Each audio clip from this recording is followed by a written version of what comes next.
Hi, True Crime Grapevine fans. It's me, Patty Lee, here with True Crime Grapevine's live headlines for today, Monday, September 18th. Anytime I steeple my hands, I start thinking that I look too much like I think I am a know it all. Not because I know it all, but because of all the body language experts. So, I do talk with my hands though. Hi. Hope your weekend was great. A lot of people's not so great. So let me get into it. We have 30 minutes. First, horrific two cases coming out of LA. There are two beautiful African American Black models, and one was real estate agent as well, and the other one did some beauty product sales, but they were both modeling, both living less than 3 miles apart in downtown LA, both killed since September 4th. One was found on September 10th. One was found on September 12th.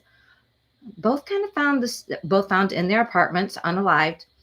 Both, um, one is considered homicide. One is considered suspicious, but both were found after wellness visits. One by the police, one by the family. If you can imagine going in and seeing your niece, and for the other person, a dad and the aunt made the trip to LA, and they said it was bloody, so couldn't even recognize her.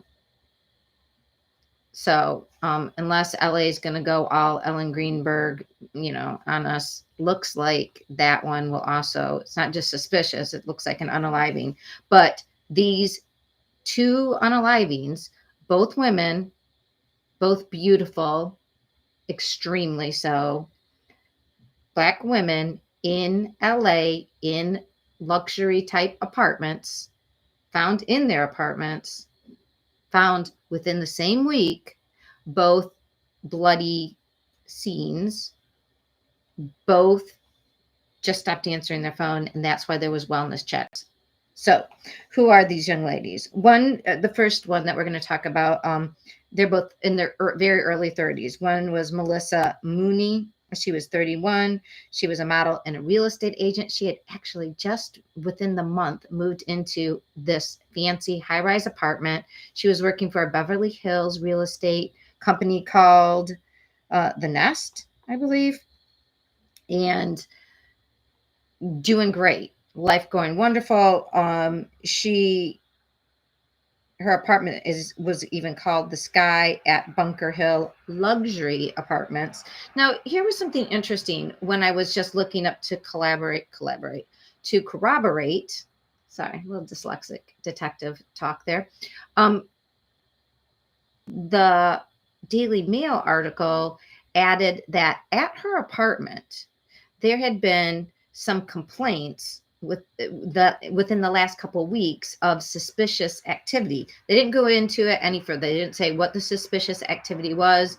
It didn't say this happened after the murder or if it was like prior to the murder. Um, it, we don't know.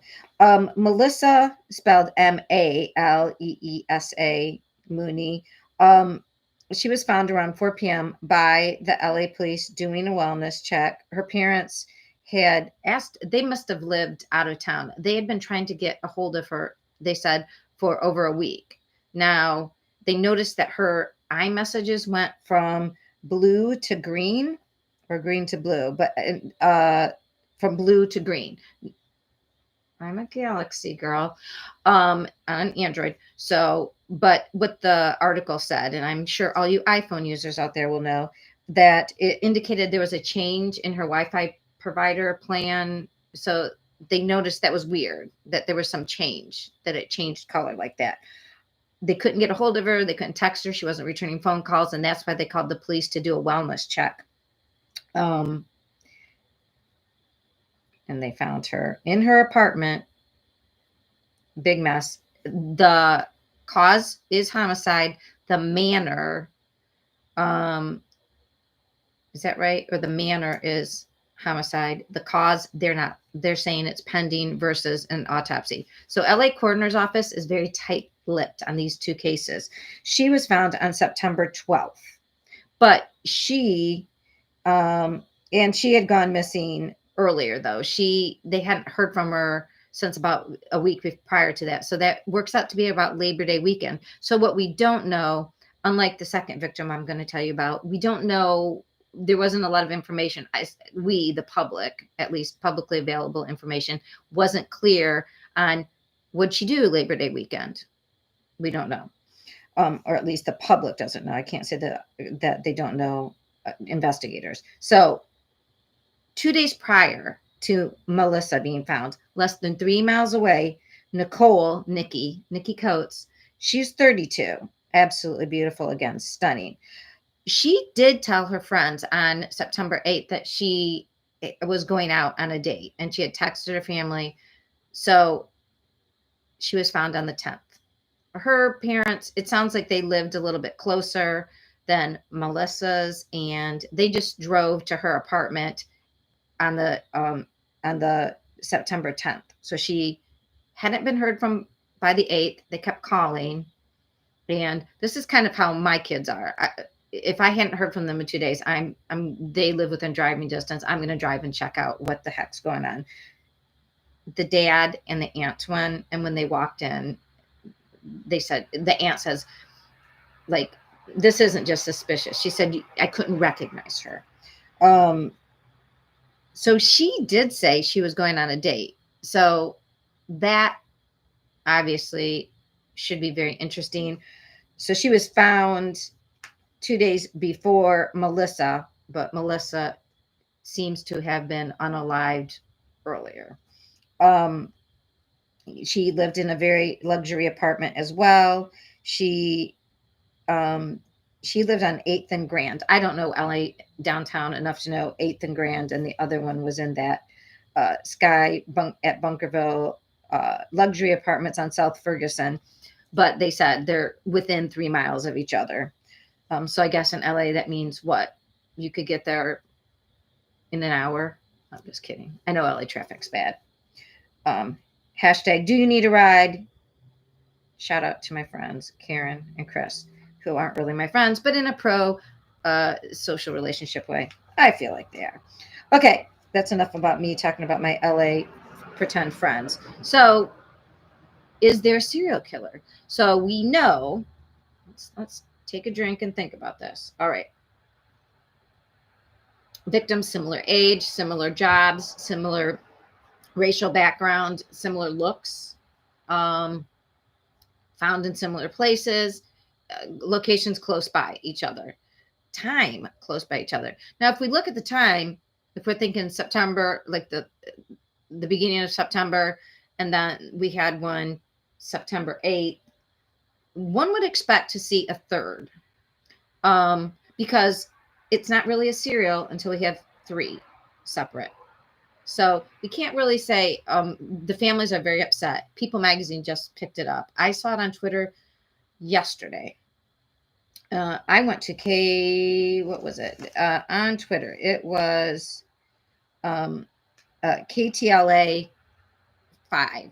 That's the local channel where I got my information from. And then right before I came to do this live, I looked, and it was now it's getting picked up by everybody. The Daily Mail, People Magazine, everybody's getting in on this. Now, again, 2, will we have a third? If so, it's going to be soon, unless there's a bigger cooling off period. But this person seems to be, if it is the same person, I want to say allegedly, the families obviously are upset. There's a lot of, it's very close, a lot of coincidences.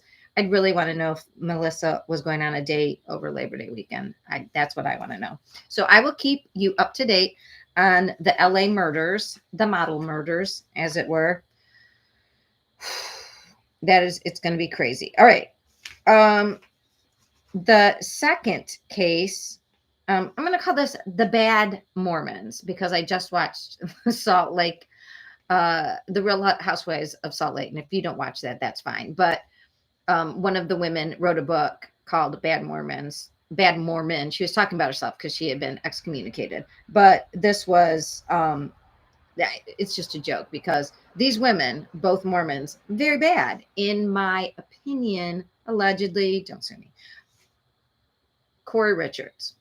Corey Richards seems to have an issue similar to that of Sarah Boone. Sarah Boone is the woman who can't keep a lawyer in Florida, the suitcase case, who keeps writing letters to the judge. And I think she needs to. And personally, I'm quite verbose, blah, blah, blah, blah, diarrhea. I mean, I could see me if I was like feeling, I can't see me doing that. But if I felt I was in jail and nobody would help me, I would be very frustrated. I might write the judge all the time, quite frankly. Now, Letitia Stout wrote the judge all the time. Now, Corey Richards did not write the judge, but she wrote a 6-page letter to her mom. And it's unclear if she did like this. Here's my notes on Corey. It's unclear if she was on like a tablet and she did this and like showed her mother what she wrote, but it was found, 6-page letter found, inside a book in her prison cell. Her cell was tossed. So somebody saw something or knew something and they pulled out this letter. And at the top it said, go walk the dog, which people are thinking, oh, does that mean like walk the dog, like walk these witnesses through it? Because the whole thing is like, Mom, you got to go do this. You got to tell my brother to say this. You've got to go tell this person this. Like, the girl is a control freak. Now, Peter Tragos, on the lawyer, if you'd like to listen to, he reads the whole entire letter in a live today. He discussed how some of it could be seen as like, well, if you don't want anybody to know what your strategy is at the state, you might try to sneakily tell your mom, okay, like, look, this is what my lawyer thinks we're going to do. And I need you to tell these people, like, they're going to have to be witnesses, whether they like it or not. And they're going to have to say this because this is going to prove my innocence. But the further the letter goes on, not looking good, looking like a bad Mormon, looking like just a bad human being, because she makes a lot of little LOLs about things that aren't LOL worthy, including she wants her mom to tell her brother to get a picture off either her phone or his phone of her sister-in-law. Now, the sister-in-law is the one that got the money. It's kind of like if you think about Lori Vallow is to Kay, as Corey Richards is to her sister-in-law. And just like Lori wasn't very happy with Kay, Corey, so unhappy with her sister-in-law and all the civil suits. I mean, let's just say she isn't guilty. I don't know if you could hear me roll my eyes, but let's just say she isn't for a second. Because one of her stories is, oh, he was into drugs. Now, he was a wild child, but he went to Mexico and he went to this farm and he did drugs there and opiates. Wink, wink, nudge, nudge, like fentanyl, right? And he tried to sneak drugs into her bag. I mean, she's got like a whole screen-worthy story. Now, her lawyer is named Sky. She is sometimes on the legal channels. I'm going to be looking to see if after this letter came out. Oh, sorry. Let me tell you, first of all, she said to her mom, to get her brother to get this picture of the sister-in-law's children, to print 14 copies and to get it distributed to the media to say something like, get her kids' pictures out in public, like not dox them so much, but like, she's a not very nice lady to do that. Kids have nothing to do, like her nieces and nephews, I think they're all nieces on that side, but they have nothing to do with Corey Richards' problems. And the fact that she feels like she could get at the sister-in-law by doing something nasty to her kids, this isn't looking good for her. So what I was saying is I am going to look to see if Sky drops her as a client, because it looks like she might have been trying to tamper with witnesses.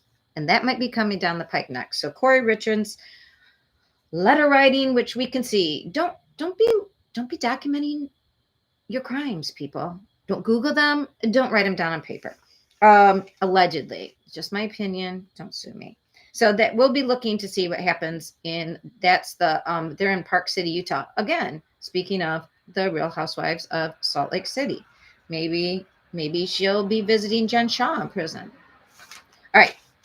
The second uh, bad Mormon mom we have, well, we have two of them. So the second and the third, Ruby Franke and Jody Hildebrandt. Today they were supposed to go to court. Did they go to court? They did not go to court today. Why? Well, this was interesting. The people who asked for more time, it just says the Utah state court officials. There's too much discovery. So I don't know if that means like people who are getting discovery together and making copies and getting discovery to the defense couldn't do it fast enough. It's not clear who the court officials are, but anyway, they are going to reconvene, and it didn't say a date except it will be rescheduled for sometime after October 5th. That's for the Ruby and Frankie part. And I think October 11th might be another hearing on the children's case for shelter, they call it, which is, like who's going to get custody. Kevin is problematic a little bit because his lawyer, he won't speak to anybody. We do know he stayed away from his family. His lawyer says for 13 months because Ruby told him to, because it would be good for his marriage. And I don't know who would believe that staying away from your family and never seeing your kids. Sounds like he was, we would have called it in high school, PW'd. And maybe part of this cult. I don't know. It's very strange. But Melanie Little, who I highly recommend you go listen to on YouTube. She's got her channel. She is a lawyer from New York area, but she covers all these cases. And she was saying how she looked up Rate My Professor because he used to be at BYU and then he got fired. Just like the other guy, Jody Hildebrandt, got fired. I don't know, man. Everybody that gets involved with her gets divorced. And if you work for BYU, you get fired.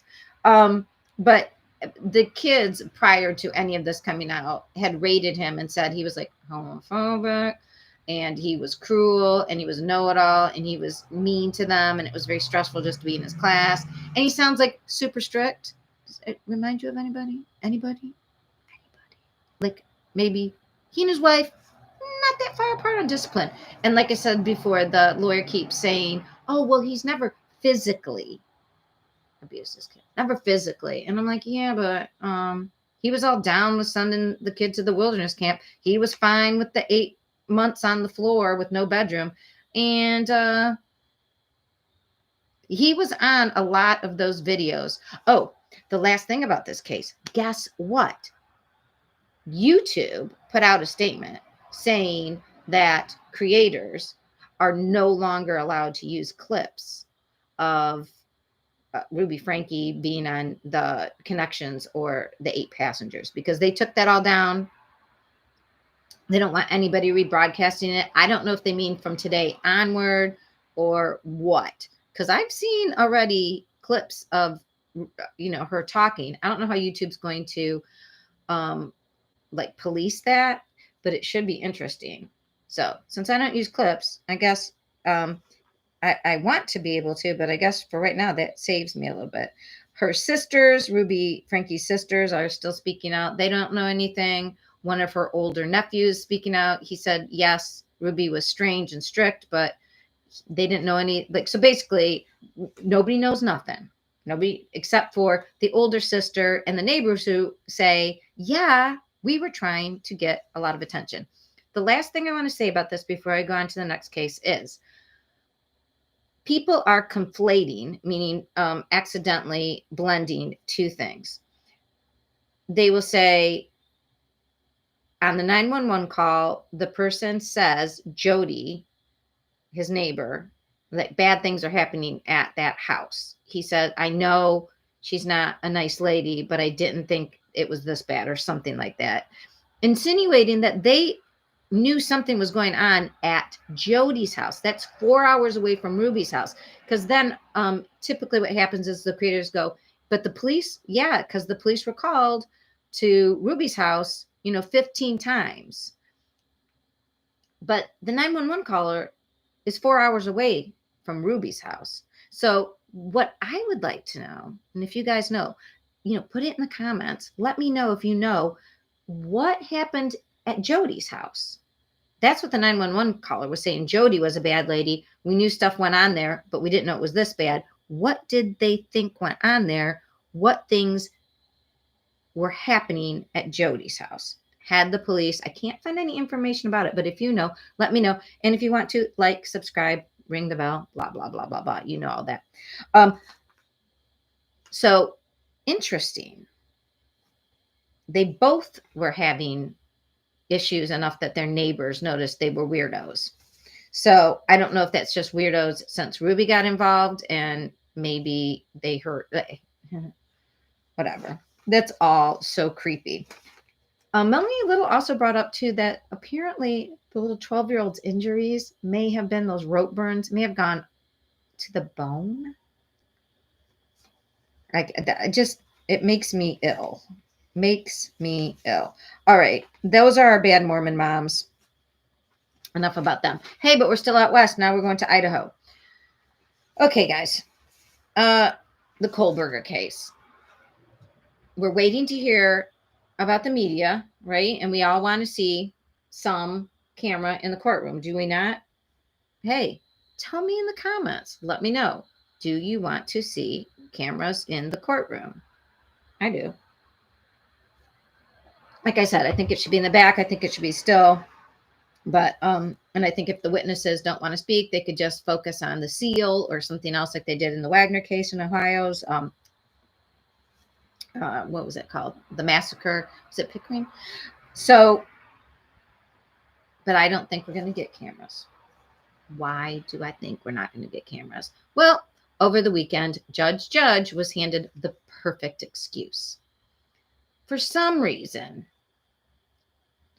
and I know it's out of grief, okay? So please don't come for me. But unpopular opinion, Steve Gonsalves needs to shut his mouth about Brian Kohlberger, not about his daughter, not about his grief, not about what they've suffered. None of that. But he needs to quit saying, I have evidence. I have investigators. I know that Kohlberger was I know he went on the Instagram and he liked some of their pictures. And that's the connection. The defense says there's no connection. I found a connection. Dude. Even if you did, you give the evidence to the state and then they prosecute with it. But when you go running your mouth all over television, Judge is going to say, that is why you were gagged before. And I think he might be gagging him again. Why? Because he is hurting his daughter's, the perpetrator against his daughter's trial. He's poisoning the jury pool. If you guys remember in the Murdaugh case, one of the crazy things that came out in the trial was that even on Mandy, who I loved, I listened to Mandy Matney's Murdaugh, that's a lot of M's, Murdaugh Murders podcast. And it was great. I listened to it every week as soon as it came out. It was just fascinating, right? And she started it prior to the murders or right after the boat accident. I mean, it was before all this arrest and everything took place. Let me just tell you though, one of the biggest pieces of evidence, and I was like, dude, he did it for sure, was that they said that sled had found blowback blood on Alex's shirt. Well, he either did it or he was standing right next to whoever did it, because you can't get blowback, little mist all over your shirt if you weren't there when there was a shot fired. Okay, we found out later, no, that piece of evidence, it never was. There's like this controversy that was talked about and how SLED went to get the specialist to agree that yes, it was blood, but then the guy said, no, I can't say that. But the indictment included, the grand jury heard, yeah, he had blood on his shirt. And the grand jury was like, me at first. Well, obviously he did it. They indicted him. And then later on in trial, the guy was like, oh yeah, we made a mistake about that. Yeah, but that was part of the indictment. Okay. Regardless, when you talk about Kohlberger, and I think jurors remembered hearing that, like, yeah, they heard in trial that, no, that wasn't. But everybody in that community, everybody on the Eastern Seaboard, everybody in the US, everybody who listened to Mandy Matney, which the world of that podcast heard the bloody blowback on the shirt that Alex was wearing, which meant he had to have been there. He had to have done it. And that's really hard to get out of your brain. Even if you hear, yeah, well, they didn't exactly get it into evidence. And you're like, well, they might not have gotten it to evidence, but I know the truth. That is problematic. You carry things in the back of your head that you heard as true. So now Steve Gonsalves is telling people, yeah, well, that defense, they said there's no connection, but I know there is. We found it. He doesn't show evidence. There's no way to prove what he's saying is true. He tells it to 48 hours, which is everybody in the jury pool, plus everybody else in the state of Idaho, plus everybody in America, and maybe, I don't know if they can get it, but the world.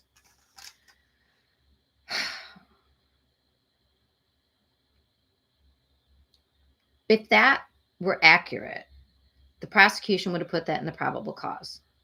And by the way, he said this 5 months ago. If you listen to all the scuttlebutt, he said that 5 months ago. So why didn't the police say that ever? I mean, because that is direct evidence. And everybody goes, oh no, the police, they're saving it. Yeah, but in your probable cause, you want to put your best evidence. His car was around all the time. He had opportunity. Obviously, the touch DNA, even though it was touch, but it was there in the house, which is unusual, right? Shady. But the no connection thing was, everybody was like, oh yeah, maybe that's weird. Okay. Now Steve Gonsalves is trying to shore that up by talking about this again, but it's not evidence yet, or at all. You could get, this is just going to be problematic for getting a clean jury. It's going to be problematic for Steve Gonsalves, because he needs not to say, like, he keeps telling the news what, oh, well, the coroner told me this, and I know this, and my investigator said that. He is trying this case in the media because he wants a guilty verdict, period. And look up the Sam Shepard case. And if you can't look it up, if you saw the movie about the fugitive with the one-armed man and Dr. Sam Shepard, that was a real case in Cleveland, Ohio.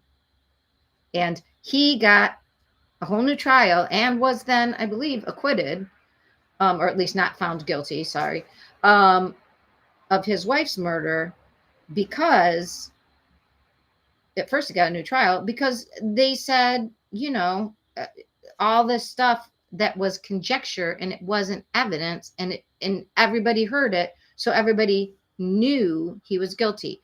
That is a problem. If we want to convict the right person and we want them to stay in jail, we don't want to muck up everything before it gets to trial, because then that'll get thrown out. And that costs people money. It costs the state a lot of money to have this trial. And it's going to be really horrible if they have to do it all over again because he couldn't get a fair trial because of this.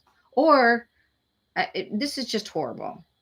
They could get everything. It's just awful. And so loose lips sink ships and court cases. And the thing is, he wants to get this guy so bad he doesn't care about the rules. And he basically says that over and over again. I'm going to get him. I'm going to stare at him. Well, I'm not saying he's guilty, but you are. You're saying you have evidence. You're saying it's just, he's so grief-stricken. So do I blame him? I mean, do I understand him? Can I empathize, or can I at least sympathize? Oh, 100%. But someone's got, like, that's why he's got to be, I don't know if he can even stop talking. I don't know. And the media should be blamed for allowing somebody who is grief-stricken to screw up a case based on them wanting money and clicks and views. Now, I'm not one to say anything about clicks and views, but I'm just saying. All right, it's almost 30 minutes. The last case I have to talk about is Russell Brand. All right, Russell Brand. What do we have to say about Russell Brand? Mm, he's in trouble. Russell Brand was a drug addict, a sex addict, addict of everything you could be of, and yeah, led to really bad behavior. And I don't know. It's crime. Doesn't matter if you were high, drunk, on something. Getting violent with women. Mm. So the UK Times, or maybe it was the London Times, wrote a big, huge article about Russell Brand and all the accusations against him. And they aren't recent, but I mean, they're within the 2000s, obviously. I think, I don't, was the last one 2013? But they're bad. It's the R word, it's SA. It is disgusting. The youngest girl was 16, which is the age of consent in Britain or the UK. Sorry for my UK fans. I keep, it's hard for me to, UK is the bigger part, and Britain, I believe, is just what people call England. Is that right? Anyway, he effed people all over the place and bad, violent, without permission, and violent, like hurt people, like wasn't just like violent. So that's why the assault part comes in there. Anyway, will he there's a large contingent of people who are like, well, he's now on YouTube and he's got a large following and he's saying things that other people aren't, and so they just want to take him down because the mainstream media hates him. Yeah, but I guess these things I've been saying before. And seriously, if you're a drug addict and you're super rich and you're on top of the world and you really don't have the same rules as other people, this is a time and time again story, right? We just had the Danny Masterson case. So what do you think? Oh, put it in the comments. Let me know. All right, you guys, it's been 32 minutes. I will see you tomorrow. Please stay safe. Please be respectful to everybody. Please, well, keep your head on swivel. Watch your six. I will see you guys tomorrow.